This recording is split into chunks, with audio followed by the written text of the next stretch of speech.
Question number 29। तो चलिए start करते हैं। ये हमारा क्वेश्चन कह रहा है how does Einstein photoelectric equation explain the emission of electrons from metal surface, explain briefly. Plot the variation of photoelectric current varying with A. collector plate potential for different intensity of incident radiation and B. intensity of incident radiation। तो इस question के दो part है। First है हमारा, हम लोग को एक्सप्लेन करना है कि with the help of Einstein photoelectric equation कि हमारे जो इलेक्ट्रॉन्स हैं वो मेटल सरफेस से कैसे एमिट होते हैं। एंड सेकंड हम लोग को दो ग्राफ बनाने हैं। फर्स्ट कलेक्टर प्लेट पोटेंशियल का ग्राफ बनाना है varying with photoelectric current, and second हम लोग को इंटेंसिटी ऑफ इंसिडेंट रेडिएशन का ग्राफ बनाना है varying with our photoelectric current. तो हम लोग पहले फर्स्ट पार्ट करते हैं। आइंस्टीन फोटोइलेक्ट्रिक जो हमारी इक्वेशन होती है वो ये होती है कि Max equals h mu minus phi, h इधर प्लैंक्स कांस्टेंट है और phi इधर वर्क फंक्शन है। तो हम लोग को पता है कि हम लोग के पास एक सर्टेन थ्रेशोल्ड वैल्यू होती है तभी हमारे फोटो इलेक्ट्रॉन्स इजेक्ट होते हैं। हम लोग के पास एक मेटल सरफेस है, उस मेटल सरफेस पे कोई इंसिडेंट रेडिएशन आया, इंसिडेंट रेडिएशन हमारा फोटॉन्स के टर्म्स में है। तो हम लोग के फोटॉन्स के पास एक सर्टेन अमाउंट ऑफ एनर्जी होगी जब, तो अगर वो एक्सीड कर रही है हमारे वर्क फंक्शन को, जो फोटॉन्स के पास एनर्जी है जब वो एक्सीड कर रही है वर्क फंक्शन को, तभी हमारे फोटो इलेक्ट्रॉन्स इजेक्ट होंगे फ्रॉम आवर मेटल सरफेस। तो ये हमारा कॉन्सेप्ट हो गया। अब यहाँ पे इसी चीज को हम लोग ने फॉर्मल वे में लिख दिया है। The photoelectrons get ejected when there's a certain threshold value. According to Einstein's photoelectric equation, Kmax equals h mu minus phi naught. The electrons absorb h nu energy of incident radiation if the energy absorbed exceeds the work function phi naught for electrons. To emit electrons are emitted. मतलब अगर हमारे जो electrons हैं वो absorb कर लेते हैं this energy h mu को जो इंसिडेंट रेडिएशन से आ रही है, और अगर वो एनर्जी एक्सीड कर रही है वर्क फंक्शन से, तो तभी हमारे फोटो इलेक्ट्रॉन्स इजेक्ट होंगे। तो हम लोग अगर इसको और अच्छे से एक्सप्लेन करें, we have a metal surface, metal surface पे इंसिडेंट रेडिएशन आता है, उस इंसिडेंट रेडिएशन में हमारे फोटॉन्स हैं। अब उन फोटॉन्स के पास एक सर्टेन अमाउंट ऑफ एनर्जी होगी।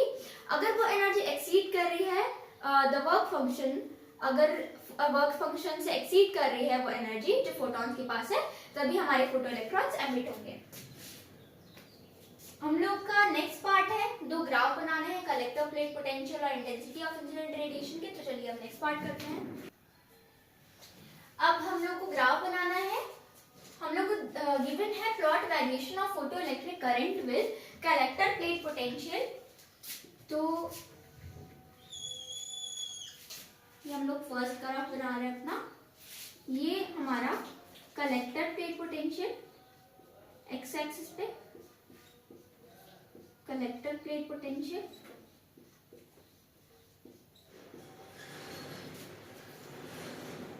And this is our photo electric current.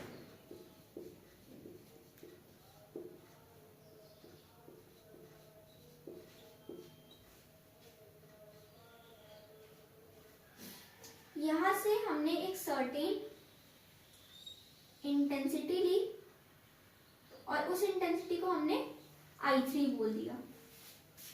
इस इंटेंसिटी को हमने और कम किया तो ये इंटेंसिटी I2 हो गई, और फर्दर इसको कम किया तो ये इंटेंसिटी I1 हो गई। इधर हम लोग को साफ साफ दिख रहा है I3 intensity is greater than I2 and I2 is greater than I1। ये जो पार्ट है इसको यहाँ पे जहां ये मर्ज हो रही है इसको हम बोलते हैं स्टॉपिंग पोटेंशियल। जहां पे ये लोग आके मिल जाते हैं, जितनी भी इंटेंसिटीज हैं उनको हम बोलते हैं उस प्लेस को स्टॉपिंग पोटेंशियल। स्टॉपिंग पोटेंशियल, ये हमारा स्टॉपिंग पोटेंशियल हो गया। स्टॉपिंग पोटेंशियल पे जो हमारा फोटो इलेक्ट्रिक करंट होता है वो जीरो होता है। फोटो इलेक्ट्रिक करंट यानी आईपी ये हमारा जीरो होता है at the point of stopping potential. ये हमारा ग्राफ हो गया कलेक्टर प्लेट पोटेंशियल का। For different intensity. और अब हम लोग आते हैं अपने नेक्स्ट ग्राफ पे, आप इसको पहले अच्छे से देख लीजिए। तो नेक्स्ट ग्राफ हम लोग को प्लॉट करना है intensity of incident radiation varying with the photo electric current. तो हम लोग पहले एक्स एक्सिस पे रखते हैं इंसिडेंट रेडिएशन को, इंसिडेंट रेडिएशन, और यहाँ हम लोग फोटो इलेक्ट्रिक करंट को रखते हैं।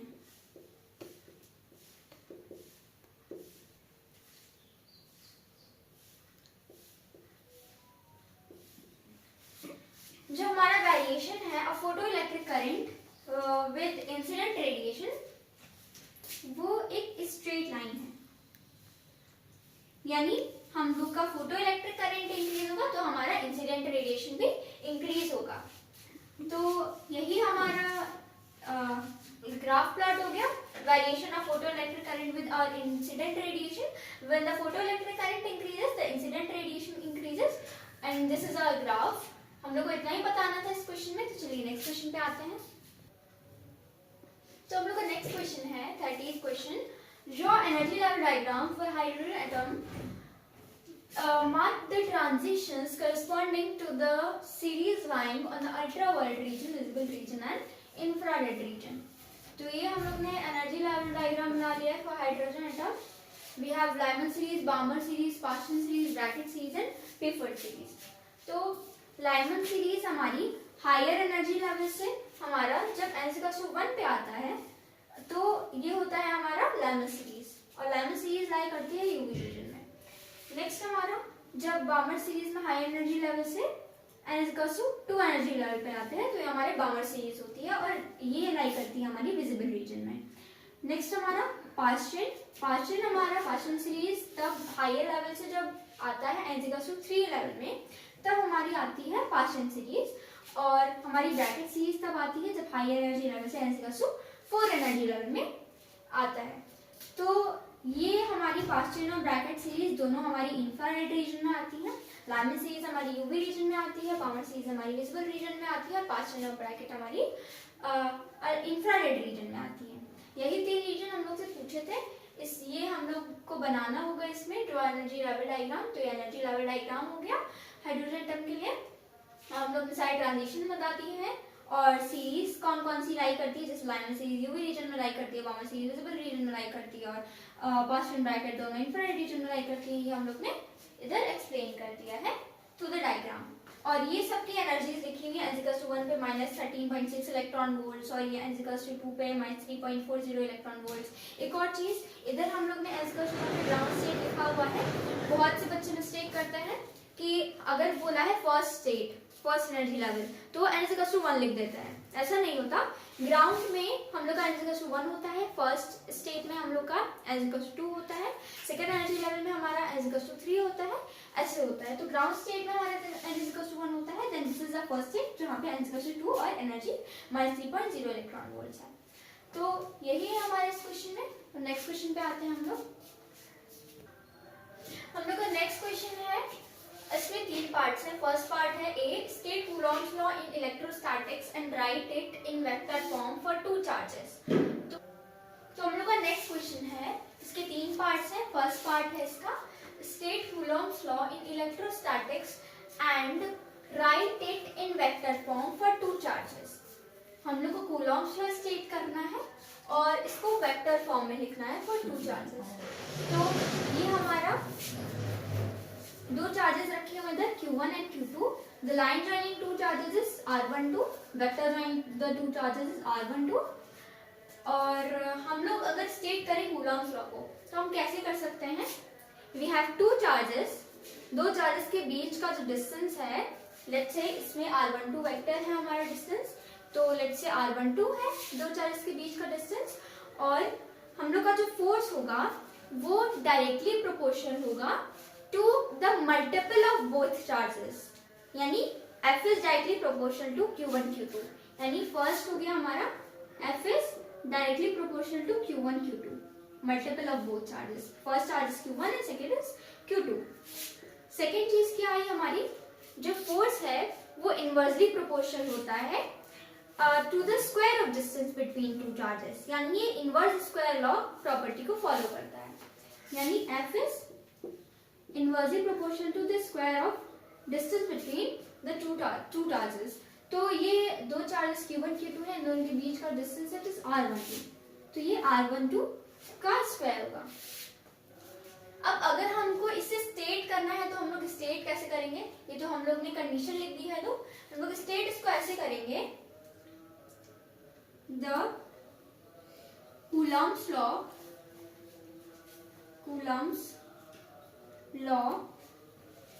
स्टेट्स दैट दो चार्जेस हैं, दो चार्जेस डिस्टेंस पे रखे हुए हैं, तो हम लोग बोलेंगे the force between two charges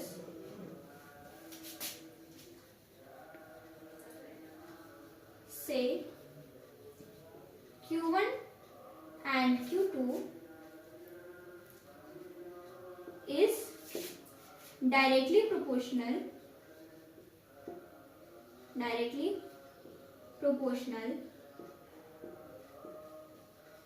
to the multiple of both charges,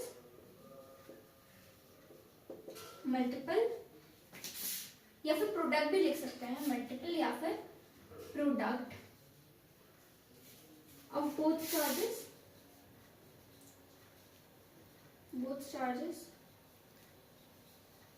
and first हमने स्टेट कर दिया, ये प्रोडक्ट ऑफ बोथ चार्जेस के डायरेक्टली प्रोपोर्शनल होता है force, and inversely proportional to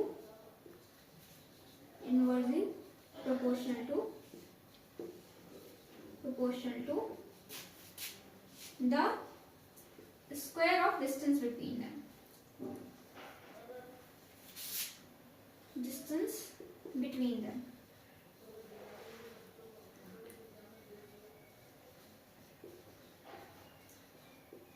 ये हम लोग का स्टेटमेंट हो गया, ये हम लोग ने स्टेट कर दिया। अब हम लोग को इसको वेक्टर फॉर्म में लिखना है, तो वेक्टर फॉर्म में F will be 1/4 pi epsilon naught, जहाँ epsilon naught is emissivity of free space, Q1 Q2 multiple of both charges, और इनवर्सली प्रोपोर्शनल था ये square of distance between them. अच्छा, ये फोर्स किसके अलाउंग होता है, forces along the line joining the two charges, तो लाइन ज्वाइनिंग यानी vector joining the two charges कौन सा है, ये R12, तो ये हम लोग ने लिख दिया इधर R² इंटू R कैप, ये हम लोग का फोर्स होगा इन वेक्टर फॉर्म, यही हम लोग को लिखना था। तो अब हम लोग सेकंड पार्ट पे आते हैं, तो हम लोग का नेक्स्ट क्वेश्चन है second part of 31st question. Gauss law is based on inverse square dependence on distance contained in the Coulomb's law. Explain. Gauss law जब हम लोग डिराइव करते हैं तो उसी से ये इन्होंने उठा के पूछा है क्वेश्चन कि गॉस लॉ बेस है इनवर्स स्क्वायर लॉ पे, जो इनवर्स स्क्वायर लॉ होता है यानी इनवर्सली प्रोपोर्शनल टू डिस्टेंस का स्क्वायर, उसके ऊपर बेस है, इसको हमें एक्सप्लेन करना है। तो देखिए हम लोग को पता है कि हम लोग जब गॉस लॉ को डिराइव करते हैं तो हम लोग कूलॉम्स लॉ की हेल्प से डिराइव करते हैं। What is Gauss law, phi यानी flux equals Q upon epsilon naught, ये होता है हमारा Gauss law.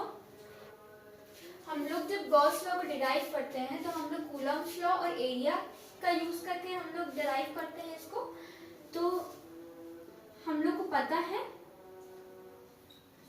1/4 pi epsilon not into Q upon R square, this is electric field, इसको हम मल्टीप्लाई करते हैं बाई एरिया, तो ये हमारा आता है 1/4 pi epsilon not Q upon R square into area में हम लोग डालेंगे 4 पाई R स्क्वायर, तो 4 पाई से 4 पाई कट जाता है और R स्क्वायर से R स्क्वायर कट जाता है, तो हमारा बचता है Q एंड एप्सिलॉन नॉट, तो ये आता है हमारा Q अपॉन एप्सिलॉन नॉट, यही हमारा गॉस लॉ है।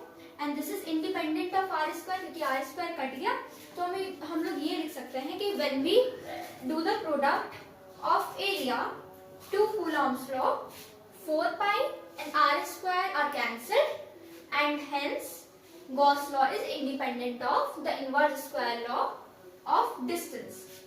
तो इसको हम स्टेटमेंट में लिख देते हैं. जब हम लोग गॉस लॉ को डिराइव करते हैं तो हम लोग कूलम्ब्स लॉ और एरिया का यूज करके डिफाइन करते हैं. इसके आगे when we multiply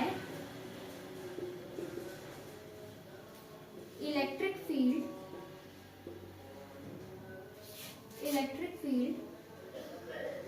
with area,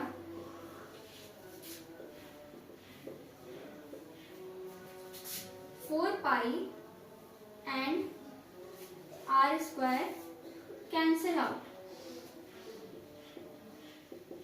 and hence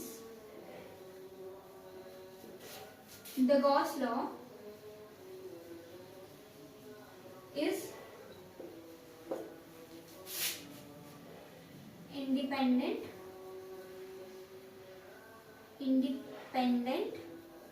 of R. R के इंडिपेंडेंट हो जाता है Gauss law. तो हम लोग का ये क्वेश्चन हो गया. हम लोग को एक्सप्लेन करना था कि कैसे ये बेस्ड है on the inverse square independence, और ये हमारा गॉस लॉ इंडिपेंडेंट होता है of the square of distance. Coulomb's law नहीं होता है, लेकिन हम लोग जब एरिया मल्टीप्लाई करते हैं तो आर स्क्वायर और आर स्क्वायर कट जाता है एंड 4 पाई से 4 पाई कट जाता है. It is independent of R. तो हम लोग नेक्स्ट क्वेश्चन पे आते हैं.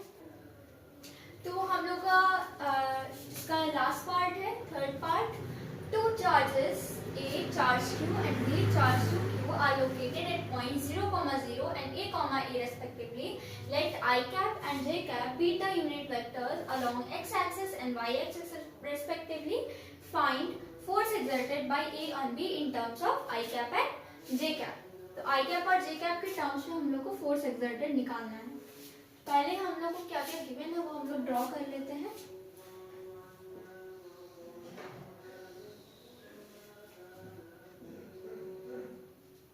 ये हमारा ओरिजिन है 0, 0 और यहाँ पे हमारा चार्ज है Q प्लस Q चार्ज है हमारा यहाँ पे. और चार्ज 2Q हमारा, अगर हमारा इधर 0, A है और इधर हमारा A, 0 है, तो इधर हमारा होगा A, and this is the distance A. ये हमारा J है, ये हमारा I cap है. तो ये डिस्टेंस हो जाएगा हमारा A I cap एंड ये डिस्टेंस हो जाएगा हमारा A J cap. और यहाँ पे A पे हमारा रखा हुआ है 2Q चार्ज. इतना हम लोग को पता चल गया. यहाँ पे Q चार्ज रखा है, यहाँ पे 2Q चार्ज रखा है. तो हम लोग पहले अपना R वेक्टर निकालते हैं, फिर हम लोग अपना मैग्नीट्यूड निकालेंगे.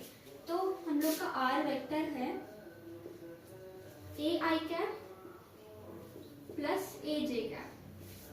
देखिए A I cap plus A J cap.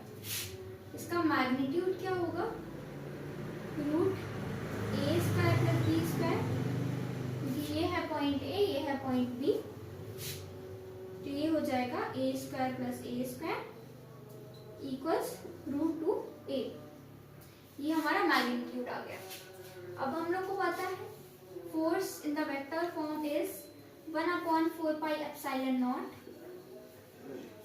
Q1 Q2 upon distance है हमारा A square into R cap. अब R कैप क्या होता है? R कैप होता है हमारा vector upon magnitude of vector, और वेक्टर क्या है हमारा A I cap plus A J cap, और मैग्नीट्यूड हमने निकाला है बिल्कुल अभी रूट 2A. तो हमारा वेक्टर फॉर्म हो जाएगा 1/4 पाई एप्सिलॉन नॉट. Q1 है Q और Q2 है 2Q upon A square into A I cap plus A J cap upon root 2A.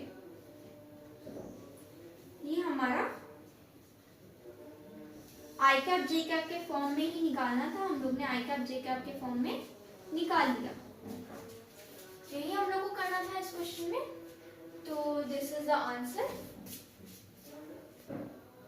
तो हम लोग आगे के क्वेश्चंस नेक्स्ट वीडियो में करेंगे। Thank you for watching, keep learning.